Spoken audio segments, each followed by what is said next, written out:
მოგესალმებით, მე ლელა კოტორაშვილი ვარ. ჩემი YouTube არხისთვის უკვე 23 ვიდეო ჩავწერე წიგნების შესახებ. სხვადასხვა ქვეყნის მწერალი გაგაცანით, სხვადასხვა ჟანრის ლიტერატურა შემოგთავაზეთ, ქართული და უცხოური, თანამედროვე თუ კლასიკური მხატვრული ლიტერატურა, ასევე საინფორმაციო ტექსტი, რამდენიმე ავტობიოგრაფიული ჟანრის ერთი წიგნი და ახლა მინდა გაგიმხილოთ და ფარ დავხადოთ, თუ რატომ მკერავ ამ ბალიშებს, რა მიზანი მაქვს და რატომ მკითხულობ ამ წიგნებს, ვიდეოებს, რატომ ვწერ. ამის შესახებ ოქტომბერში პირველი ვიდეო რომ ავტვირთე, მაშინ გითხარით, რომ ჯერ არ გავამხელმეთქი ბალიშების ამბავს და აი დადგა დრო, რომ მოგიყვეთ ყველაფერი. ეს იდეა დამებადა მოულოდნელად, გადავწყვიტე, რომ ჩემი სკოლის მოსწავლეებისთვის 4 კლასს ვასწავლე ამ ეტაპზე, ყველა მოსწავლისთვის შემეკერა ბალიში და მომეხატა წიგნის მიხედვით. შემერჩია ერთი წიგნი ერთი ბავშვისთვის, შემდეგ მიმეტანა სკოლაში ბალიშებთან ერთად, ერთი თვის განმავლობაში უნდა წაიკითხონ მოსწავლეებმა კუთვნილი წიგნი და შემდეგ ლიტერატურული კაფე უნდა მოვაწყოთ წაკითხული წიგნების მიხედვით. ეს იყო ჩემი ჩანაფიქრი. საკმაოდ რთული აღმოჩნდა, მე მეგონა რომ დეკრეტული შვებულება საკმარისი იქნებოდა 100 ბალიში შესაკერად, მაგრამ ბალიშების კერვის პარალელურად დამებადა იდეა, რომ შემექმნა ვიდეო რესურსი. ერთგვარი ბაზა, სადაც თავს მოუყრიდი წაკითხული წიგნების შესახებ ჩემს შთაბეჭდილებებს, რადგან დროსთან ერთად კითხველმა ადამიანებმა ვიცით, როგორ გვავიწყდება წაკითხული და თუ კი ეს ჩემი გამოცდილება, ჩემი შეხედულება, დაკვირვება, შთაბეჭდილება, მიმოხილვა ვიღაცისთვის საინტერესო აღმოჩნდებოდა, ძალიან გამიხარდებოდა და ვფიქრობ, ასეც იქნება. თუმცა ერთმა ადამიანმა რომ წაიკითხოს ჩემი ვიდეო ჩანაწერის მოსმენის შედეგად წიგნი, ეს უკვე უზარმაზარი სიხარულია ჩემთვის. გავიდა რამდენიმე თვე და მინდა გითხრათ, რომ ძალიან ბევრი ადამიანი წერს, რომ უსმენენ, კითხულობენ, ყიდულობენ წიგნებს. ქუჩაშიც კი შემხვდა ერთი კოლეგა და მართლაც ულამაზესი ამბავი იყო, რომ მიცნო ამ ვიდეო ჩანაწერებიდან. ამასობაში ვერ მოვასწარი 100 წიგნის წაკითხვა და 100 წიგნის 100 ბალიში შეკერვა, რადგან ძალიან შრომატევადი აღმოჩნდა თითოეულ წიგნს, მიუხედავად იმისა, რომ ზოგჯერ 4-ჯერ მაინც მაქვს წაკითხული, ვიდეო ჩანაწერებისთვის ხელახლა ვკითხულობ და ამას ძალიან დიდი დრო სჭირდება. შემდეგ უნდა მოვხატო ბალიში, უნდა შევარჩიო, რომელი ილუსტრაცია დავხატო ზედ, უნდა შევკერო და ჩემი ოჯახური პირობებიდან გამომდინარე, ეს არის ძალიან რთული. შემდეგ უნდა ვიფიქრო, რაზე უნდა გავამახვილო ყურადღება, თითოეული წიგნის შესახებ, აი დაახლოებით 2 გვერდი მაქვს ხოლმე გადავსებული და უკვე მეორე დღიურს ვავსებ, რადგან ძალიან საშრომატევადი აღმოჩნდა ეს პროცესიც და ამასთანავე მეხმარება, რომ საკვანძო საკითხების ჩამოწერა საუბრისთვის და მნიშვნელოვანი აქცენტების გამოსავლენად ვიდეო ჩანაწერზე მუშაობის პროცესში. და აი 25 ბევრი ვიფიქრეთ ცოტა, როგორ მომეხერხებინა ის თუ 100 ბალიში დამეგროვებინა და ერთად მიმეტანა სკოლაში, თუ ვთქვათ ერთი კლასისთვის შემეკერა ჯერ და შემდეგ მივყოლოდი ეტაპობრივად. საბოლოოდ ეს ბოლო ვერსია შევარჩიე, რადგან სახლში უკვე ვეღარ ვტევ ამ 25 ბალიშს და გადავწყვიტე, რომ წავიღო, ახლა ამ ვიდეოს როცა ავტვირთა უკვე სკოლაში მექნება მიტანილი, რადგან ბავშვებთან მინდა მივიტანო ამგვარად დიდ ყუთში ჩავდო და ჯერ ვარავდები უნდა გამოთქვან რადევს ყუთში და შემდეგ უნდა სიურპრიზი უნდა იყოს მათთვის. წარმომიდგენია მათი სიხარული და ჩემი მიზანი იყო კიდევ ის, რომ არა მარტო წიგნით დაინტერესება და არა მარტო ის, რომ წაიკითხონ წიგნი, არამედ ქალაქის სკოლებში მრავალრიცხოვან კლასებთან ურთიერთობა არის ძალიან რთული და ხშირად ყურადღების მიღმა გრჩებიან ბავშვები. რიტმიც არის აჩქარებული, 40 წუთი არ არის საკმარისი, რომ თითოეულ ბავშვთან ინდივიდუალური ურთიერთობისთვის გქონდეს ბევრი დრო და ამაზე გამუდმებით ვფიქრობ, რომ რა შეიძლება როგორ მივაწვდინო ჩემი ხმა, ჩემი ფიქრი თითოეულ მოსწავლეს და ჩემი ყურადღება როგორ გამოვავლინო მათთამი. ზოგჯერ ეს პირადი წერილები არის, იყო ისეთი შემთხვევაც, რომ 3 კლასს მივწერე პირადი წერილი, ღია საფოსტო ბარათები, სხვადასხვა მეთოდით ვცდილობ, რომ თითოეულ ბავშვს ვაგრძნობინო თავი რეალიზებულად და გამორჩეულად. და აი ამგვარ წარმოიდგინეთ სახლში რომ წაიღებენ ბალიშებს, მასწავლებლის შრომა მათთვის და ის რომ მე მათზე ვიფიქრე, ზუსტად ვიცი, მთელი ცხოვრება დაუვიწყარი აღმოჩნდება და ძალიან დიდი мотиваცია იქნება მათთვის. ველოდები, მოლოდინი მაქვს ძალიან მაღალი. მინდა რომ ეს აღმოჩნდეს თითოეული მოსწავლისთვის უზარმაზარი სიხარული და დიდი мотиваცია. გარეგანი мотиваცია და ასევე რომელიც შინაგან мотиваციამდე მიგვიყვანს.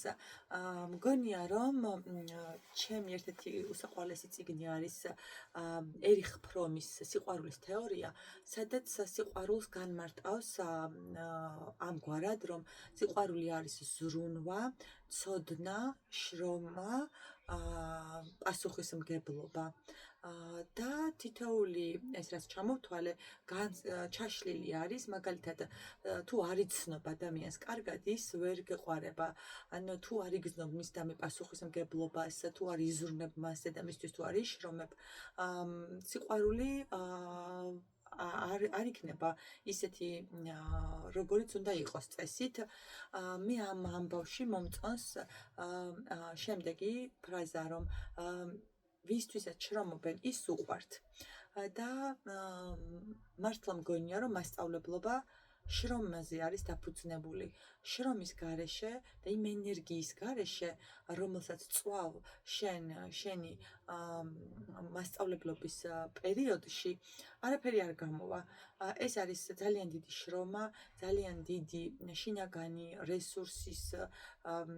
რესურსი უნდა გქონდეს იმისთვის, რომ ამას თავი გაართვა, მაგრამ უკან ასმაგი გიბრუნდება, მაგალითად ამ პროცესში ასეთი ამბავი მოხდა, რომ სახლში მესტუმრა ერთი მერვეკლასელი გოგონა, რომელმაც მომიტანა თავისი დედიკოს ხელით შეკერილი ჩანთა ჩემი შვილისთვის საჩუქრად. თურმე თეკლას უთქვამს ერთხელ მარიამისთვის, რომ რა ლამაზი ჩანთა გაგვსო და ეს ჩანთა დედას მისთვის ხელით შეუკერავს და მარიამს რომ უთქვამს ეს თავისი დედიკოსთვის, ისიც ადგა და შეუკერა ჩემს შვილს ჩანთა. და როცა მან მომიტანა სახლში, ამ ბალიშების კერვის პროცესში ვიყავი და გავიფიქრე, რომ შენი დედიკო თუ ჩემი შვილისთვის ფიქრობს, მე შენთვის ვფიქრობ. აი წარმოიდგინეთ, ეს უხილავი კავშირი იბმება ადამიანებს შორის, რომლებიც ერთმანეთისთვის ფიქრობენ და შენ შეიძლება გახდეს სხვისი ფიქრების აღმძვრელი, გამომწვევი, დადებით ჭრილში განვიხილავ ამ ყველაფერს. ასევე შეიძლება უარყოფითად განვაწყოთ ერთმანეთი, მაგრამ რაჯობია იმას, თუ დადებით ენერგიას ვაჩუქებთ ერთმანეთს. ამასთანავე ძალიან საინტერესო იყო წიგნების შერჩევის პროცესი და სახლში რაც მქონდა იმ წიგნებს მოუყარე თავი. მერვე კლასი შევარჩიე შემთხვევითობის პრინციპით, რადგან იმ პერიოდში ვკითხულობდი სწორედ ამ წიგნებს, რომლებიც სწორედ მერვე კლასისთვის იყო განკუთვნილი. შევარჩიე, გავიხსენე, რომ კლასში არის მაგალითად ერთი აზერბაიჯანელი გოგონა, რომელიცაც ქართული ენა შედარებით რთულია. ასევე არის რამდენიმე მოსწავლე, რომელთაც გაწაფული კითხვა უჭირთ და ლიტერატურაც, საკითხავი ლიტერატურაც შესაბამისად განვსაზღვრე, რომ შეძლოს თითოეულ მოსწავლემ თავის გართმევა. ამასთანავე მინდოდა ყოფილიყო მრავალფეროვანი, კლასიკური ლიტერატურაც, თანამედროვე ლიტერატურაც, ქართველი ავტორებიც და აი ამგვარი გამოვიდა ეს სია. ახლა შევეცდები, რომ თითოეული წიგნი ავიღო და ერთი წინადადებით შევაფასო და ასე დავასრულებ ამ ვიდეოს. პირველი ეს არის მომო, მიხაილ ენდეს მომო. ამ წიგნმა მასწავლა როგორი უნდა იყოს ეფექტური მოსმენა, გულისხმიერი მოსმენა და ადამიანის ინდივიდუალურ ძალაზე და შესაძლებლობაზე დამაფიქრა. და კიდევ უზარმაზარ მარტოობაზე, რომ ადამიანები შეიძლება აღმოჩნდეთ სრულიად მარტო იმ მისის წინაშე, რომელსაც საკუთარ თავს დავაკისრებთ, ან სხვა დაგვაკისრებს. მომო, ჩემი მეგობარი ლარსი კიბერბულინგის შესახებ ასეთი კარგი წიგნი არ მეგულება. ყველას გირჩევთ, რომ წაიკითხოთ, ნორვეგიული სკოლის გამოცდილება გაიზიაროთ და აქ მახსენდება მშობლები. საოცრად კეთილგონიერი და ძალიან მშვიდი, სწორი დამოკიდებულებებით, რომლებიც ძალიან ნაკლია ჩვენ საგამართლებელ სივრცეს, ჩვენ მშობლებს, ბევრი გვაქვს სასწაული ლარსის მშობლი მამისგან და კიდევ სხვა პერსონაჟის მშობლებისგან. ეს არის კიდევ ულამაზესი მეგობრობის ამბავი სარა გამახსენდა, რომელსაც ყველა ინატრებს, რომ ასეთი მეგობარი ჰყავდეს. ჩუმად უნდა იჯდე. ეს არის მულტიპერსპექტიული თხრობა, ქართული სკოლა, თამარ გეგეშიძე გვაცნობს მოზარდ ბიჭსა და ახალბედა მასწავლებელს და ძალიან ხშირად მახსენდება მაშინ, როცა მაღალი მოლოდინი მაქვს, როცა სკოლაში მივდივარ და იქაური განწყობა ისეთი რაღაც შეიძლება მოხდეს, რომ ეს ყველაფერი ჩამოიშალოს და როგორ ყოჩაღად უნდა ვიდგეთ მასწავლებლები, რომ ბავშვის ინდიფერენტული გაუმეტყველების მიღმა ბევრი რამ ამოვიკითხოთ და შევძლოთ მათი უკანა ფონის წაკითხვა და ამგვარად მოქმედება.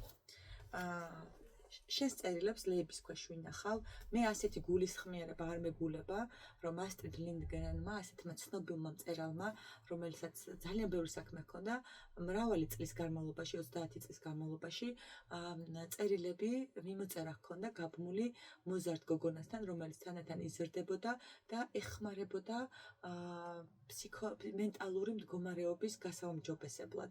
ეს არის უზარმაზარი გულისხმიერების ამბავი და ჩემი საყვარელი საკითხავი წიგნი. ნოემბრის მიწურულს ექსცენტრიკული პერსონაჟები, არაიდეალური ხასიათები და ის, რომ ყველა არ არის აუცილებელი ვიყოთ იდეალურები და როგორ შეიძლება გავხდეთ თვითკმარები იმ დროს, როცა ვეძებთ, ვთქვათ, დასაყრდენს სხვა ადამიანში და ეს ადამიანები არ აღმოჩნდნენ ჩვენთან, მაგრამ ამასობაში ჩვენ მივხვდეთ, რომ საკუთარი თავით საკმარისია იმისთვის, რომ ვიყოთ კმაყოფილები, ბედნიერები. ულამაზესი მეგობრობის ამბავი კიდევ. ემინემის ისტორია ბიჭისა, რომელმაც უღარიბესი ძალიან რთული ბავშვობიდან თავი დააღწია, საოცარი მეგობრის პრუფის დახმარებით ეს მახსენდება და მისი ბოტასების ამბავი, როგორ აჩუქა საკუთარი ახალი ბოტასები პრუფმა ემინემს და ბიცოლა ედნა, რომელზეც წერს, რომ მხოლოდ სიყვარული სჭირდებაო, ძალიან საინტერესო ადამიანი გავიცანი ამ ავტობიოგრაფიული წიგნიდან.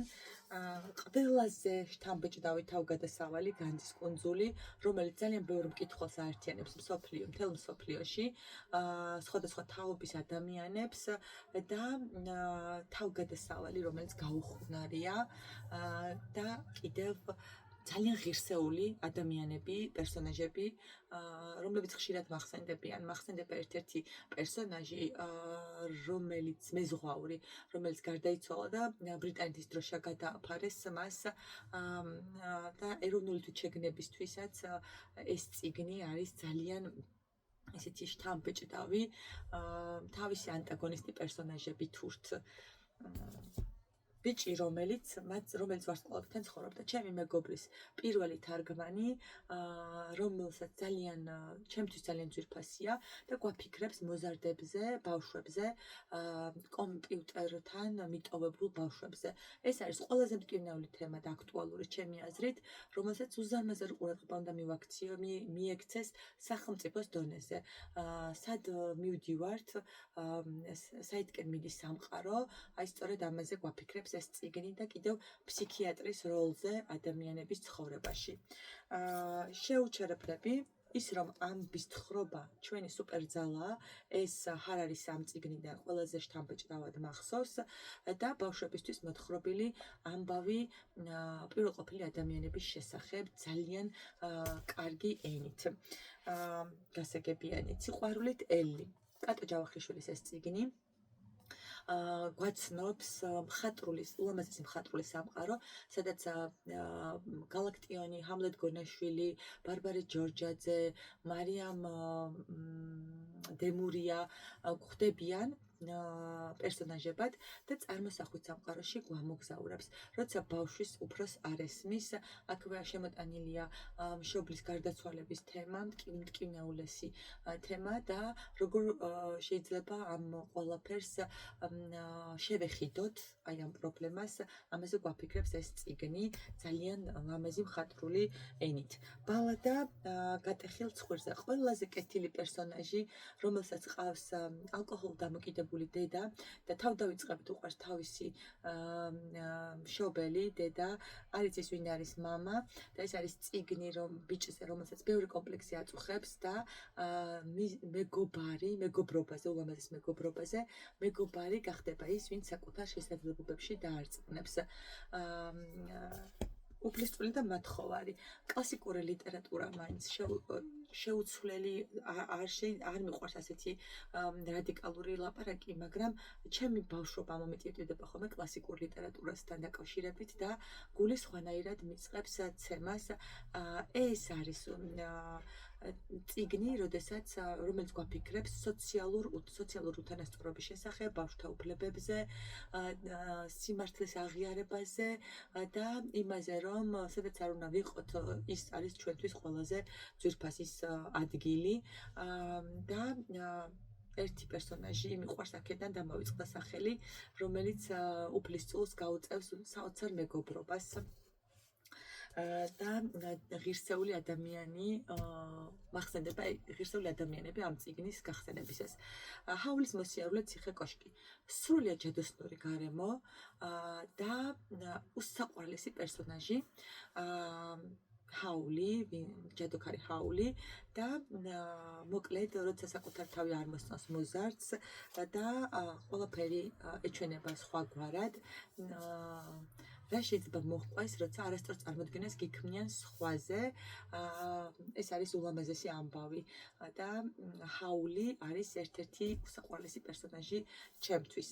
ჩვენი საოცარი რეკორდი. ეს წიგნი დეპრესიის შესახებ ცნობიერებას ამაღლებს, მთავარ პერსონაჟის დედას დეპრესია აქვს და როგორც ცდილობს, რომ ბედნიერება აჩუქოს დედას და ბოლოს როგორ ხვდება, რომ ბედნიერება თვითონ მას სჭირდებოდა და რა არის ბედნიერება, რომ წყვილმანებშიც შეიძლება ვიპოვოთ ბედნიერება და ეს არის უზარმაზარი თანადგომის შესახებ. მთავარი პერსონაჟის დედის მეგობარი ქალი არის ერთ-ერთი დაუვიწყარი პერსონაჟი და აი ესეთი ადამიანები ქმნიან იმედის კუნძულებს ამ სამყაროში. მართლაც მჯერა რომ არსებობენ ასეთი ადამიანები. ხიდი ტერაბითიაში. შენი სულიერი მეგზური, ვინ შეიძლება იყოს, გოგო ლესლი, რომელიც არის უსაცხროდ საინტერესო და თავის ინდივიდუალიზმის გამო გარემოსგან გარიყული და ულამაზესი მეგობრობის ამბავი, წიგნებში ძალიან ლამაზი ძალიან ტრაგიკული ამბავი და ძალიან ლამაზი მეგობრობის ამბავი არის ეს წიგნი. ჯადოქრის ქუდი. ეს არის მართლაც სრულიად განსხვავებული სამყარო, ტუვე იენსონის ეს წიგნი. სადაც ხვდებით დედა მუმის უცბადეს პერსონაჟი ამომიტივტივდა თავისი მშვიდი ხასიათით, რომელიც ქმნის საოცარ გარემოს და განწყობას თავის ირგვლივ. მასზე არიან მიჯაჭვულები, სხვა პერსონაჟები, ასე მგონია. საოცარი ჯადოსნური ამბები, ნამდვილი ზღაპარი, ულამაზესი ზღაპარი. ტუვე იანსონის სამყარო თავისი ილუსტრაციებით.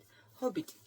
ფენტეზის ჟანრის ყველაზე ჯადოსნური ავტორი, ჰობიტი, ტოლკინის, რომელიც ხმამაღლა წაუკითხეთ ჩემს შვილებს და განდალფი ეს პერსონაჟი ამომიტივტივდა, გოლუმი, სმაუგი, თვითონ მთავარი პერსონაჟი, რომელიც ჩინიდან გადის და უკან ბრუნდება გამდიდრებული სიბრძნით, ცოდნით, გამოცდილებით და ურთიერთობებით, საინტერესო ურთიერთობებით, სამწუხაროდ მალე ამომეწურება დრო, ნისლებში და ნისლებს მიღმა, ულამაზესი მხატვრული სამყარო, ქართული ლიტერატურა, თანამედროვე ლიტერატურა, გვანცა და ერეკლე, გველისფერი, გველეშაპი და ძალიან საინტერესო პერსონაჟები, ულამაზესი ამბავი მეგობრობის და გაბედულების შესახებ. ეს კი იმაზე არის ეს წიგნი, რომ შეზღუდული შესაძლებლობები გარეგნულად არ ნიშნავს გონებრივი შესაძლებლობების შეზღუდულობას. ცოტა რთული წელედება გამომივიდა, მაგრამ არ ვიცი, ულამაზესი, ძალიან საინტერესო ჭრილში არის განხილული სწორედ ეს შეზღუდული შესაძლებლობა მელოდი, მთავარი პერსონაჟი თვითონ გვიყვება ამ ამბავს. კიდევ დამრჩა კუდამელა ბოგის ამბავი, მარიამ ჯამდელიანის წიგნი, რომელიც ნამდვილი შენაძენია თანამედროვე ლიტერატურისთვის. მე ქეთო და კოტე ვეღარ მოვასწრებ მეც. ქეთო არის ყველაზე საყვარელი პერსონაჟი ამ ბოლო დროს, ვინც კი შემიყვარდა და გისურვებთ, რომ ბევრი ქეთო ყავდეთ ყველას ირგვლივ, თქვენც იყოთ ქეთო სხვისთვის. მგონი კიდევ მოვასწრებ ერთ წიგნს, რონია, უფროსისა და